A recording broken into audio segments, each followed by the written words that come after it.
Warahmatullahi wabarakatuh. Nama saya Muhammad Farisa Prabi dengan NPM 23082600034. Di sini saya akan membuat apa sih itu urtikaria mulai dari definisi. Baik, urtikaria itu adalah penyakit kulit yang ditandai dengan munculnya wheal atau bilur berwarna merah muda hingga kemerahan, berbatas tegas, disertai rasa gatal yang hebat dan bersifat sementara. Karena biasanya menghilang dalam waktu kurang dari 24 jam tanpa meninggalkan bekas. Lesi dapat muncul pada satu atau beberapa bagian tubuh dan ukurannya bervariasi, mulai dari beberapa milimeter hingga beberapa sentimeter. Pada sebagian pasien, urtikaria dapat disertai angioedem, yaitu pembengkakan pada lapisan kulit yang lebih dalam atau jaringan subkutan yang sering mengenai kelopak mata, bibir, lidah, tangan, kaki, maupun genital. Berdasarkan durasinya, urtikaria ini dibedakan menjadi urtikaria akut, yaitu berlangsung kurang dari 6 minggu, dan urtikaria kronis, yaitu berlangsung lebih dari 6 minggu dengan vitamin, leukotrien, prostaglandin, platelet activating factor atau PAF, dan berbagai sitokin. Pelepasan mediator tersebut menyebabkan vasodilatasi, peningkatan permeabilitas kapiler, serta stimulasi ujung saraf sensorik sehingga timbul bilur dan rasa gatal. Pada urtikaria akut, penyebab tersering adalah reaksi alergi terhadap makanan seperti seafood, telur, susu, kacang-kacangan, obat-obatan seperti antibiotik, golongan penisilin, cephalosporin, NSAID, serta gigitan atau sengatan serangga. Selain itu, infeksi virus, bakteri, maupun parasit juga dapat memicu terjadi urtikaria. Beda dengan kronis. Kalau urtikaria kronis, sebagian besar kasus bersifat urtikaria kronis atau spontan atau kronik spontaneous urtikaria yang penyebab pastinya belum diketahui. Banyak penelitian menunjukkan bahwa kondisi ini berkaitan dengan proses autoimun, yaitu terbentuknya autoantibody terhadap reseptor IgE atau FcE-R1 atau terhadap IgE itu sendiri, sehingga sel mas tetap aktif walaupun tidak terdapat alergen. Selain faktor alergi dan autoimun, terdapat berbagai faktor pencetus lain seperti stres emosional, perubahan suhu panas atau dingin, tekanan pada kulit, olahraga pas paparan sinar, matahari, air, getaran, maupun kontak dengan bahan kimia tertentu. Penyakit sistemik seperti gangguan tiroid autoimun, lupus erythematosus sistemik, infeksi kronis, dan keganasan tertentu juga dapat berhubungan pada urtikaria kronis. Kita masuk faktor risiko. Jadi ada beberapa faktor dapat meningkatkan risiko seorang mengalami urtikaria maupun memperberat kekambuhan penyakit. Riwayat alergi atau penyakit atopis seperti asma bronkial, rinitis alergi, dan dermatitis atopik merupakan faktor risiko yang paling sering ditemukan. Individu yang memiliki riwayat keluarga dan penyakit alergi juga memiliki kemungkinan lebih besar mengalami urtikaria. Paparan makanan tertentu seperti seafood, telur, susu, kacang-kacangan, coklat, atau bahan pengawet makanan dapat memicu urtikaria pada individu sensitif. Penggunaan obat-obatan, terutama antibiotik, aspirin, NSAID, ACE inhibitor, dan opioid juga diketahui dapat menyebabkan reaksi urtikaria. Selain itu, infeksi saluran pernapasan atas, infeksi saluran kemih, infeksi gigi, infeksi virus hepatitis, serta infeksi Helicobacter pylori dapat menyebabkan faktor pencetus pada sebagian pasien. Faktor fisik seperti suhu dingin, panas, sinar matahari, tekanan berkepanjangan, olahraga, air, maupun getaran dapat menimbulkan urtikaria fisik. Stres psikologi juga berperan sebagai faktor yang memperberat gejala dan meningkatkan frekuensi kekambuhan. Kita masuk ke patofisiologi. Jadi patofisiologi urtikaria diawali oleh aktivasi sel mas dan basofil di dermis akibat rangsangan imunologis maupun non-imunologis. Pada mekanisme imunologis, alergi berikatan dengan imunoglobulin E atau IgE yang telah menempel pada reseptor FcE-RI di permukaan sel mas.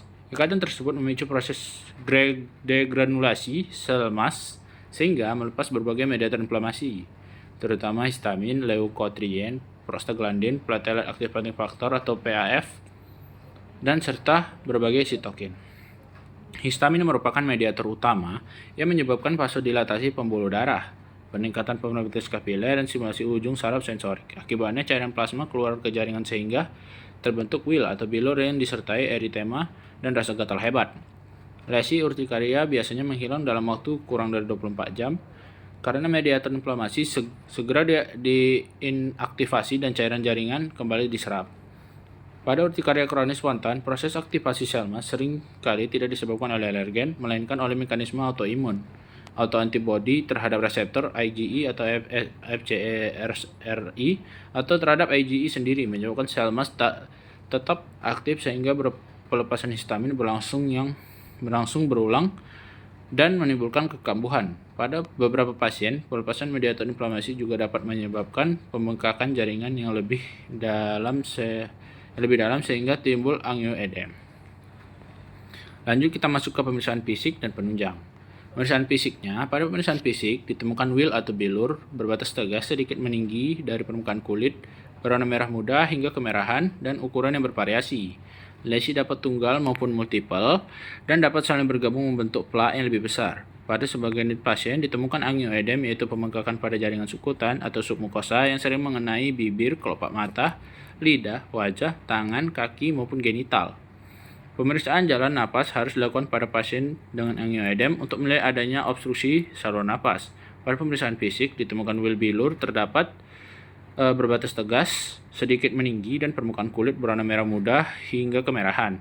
Dengan ukuran yang bervariasi, lesi dapat tunggal maupun multiple dan dapat saling bergabung membentuk plak yang lebih besar. Pada sebagian pasien ditemukan angioedem yang pembengkakan pada jaringan subkutan atau submukosa yang sering mengenai bibir, kelopak mata, lidah, wajah, tangan, kaki maupun genital. Pemeriksaan jalan napas harus dilakukan pada pasien dengan angioedem untuk menilai adanya obstruksi saluran napas.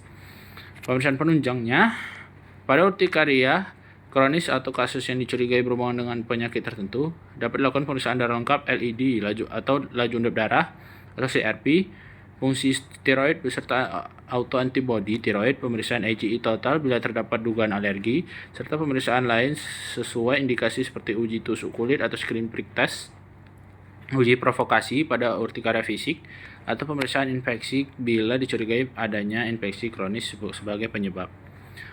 Kita masuk ke tata laksananya. Tata laksananya itu ada terapi farmakologis lini pertama adalah antihistamin 1 generasi kedua seperti cetirizine, loratadine, fexofenadine, desioratadine, levocetirizine karena efektif mengurangi rasa gatal dan pembentukan bilur dengan efek sedasi yang minimal. Bila gejala belum terkontrol setelah 2-4 minggu, dosis antihistamin generasi kedua dapat ditingkatkan hingga 4 kali dosis standar sesuai rekomendasi pedoman internasional. Pada kasus urtikaria akut yang berat, eksaserbasi urtia kronis dapat diberikan kortikosteroid sistemik seperti prednison dalam jangka pendek sekitar 3-7 untuk mengurangi inflamasi. Penggunaan kortikosteroid jangka panjang tidak dianjurkan karena berisiko menimbulkan berbagai efek samping. Nah, pada pasien dengan urtikaria kronis yang tidak membaik meskipun telah mendapatkan antihistamin dosis tinggi, dapat diberikan omalizumab, yaitu antibodi monoklonal anti IgE yang menjadi terapi pilihan setelah antihistamin. Bila respon masih tidak adekuat, dapat dipertimbangkan pemberian siklosporin di bawah dengan pengawasan dokter spesialis karena memerlukan pemantauan fungsi ginjal dan tekanan darah. Pada pasien yang mengalami anafilaksis atau angioedem yang menyebabkan gangguan jalan napas, penanganan harus dilakukan sebagai kegawat daruratan medis dengan pemberian epinefrin atau adrenalin intramuskular sebagai terapi utama, disertai pemberian oksigen, cairan intravena, antihistamin, kortikosteroid, dan observasi ketat sesuai dengan kondisi pasien. Selain terapi obat, pasien perlu diberikan edukasi mengenai sifat penyakit, pentingnya menghindari faktor pencetus, mematuhi pengobatan, serta segera mencari pertolongan medis apabila muncul sesak napas, suara serak, pembengkakan lidah, atau tanda-tanda anafilaksis. Pada pasien dengan urtikaria kronis, kontrol berkala diperlukan untuk mengevaluasi respon terapi, memantau efek samping obat, dan melihat ada penyakit penyerta yang mungkin mendasari timbulnya urtikaria. Sekian dari saya. Assalamualaikum warahmatullahi wabarakatuh.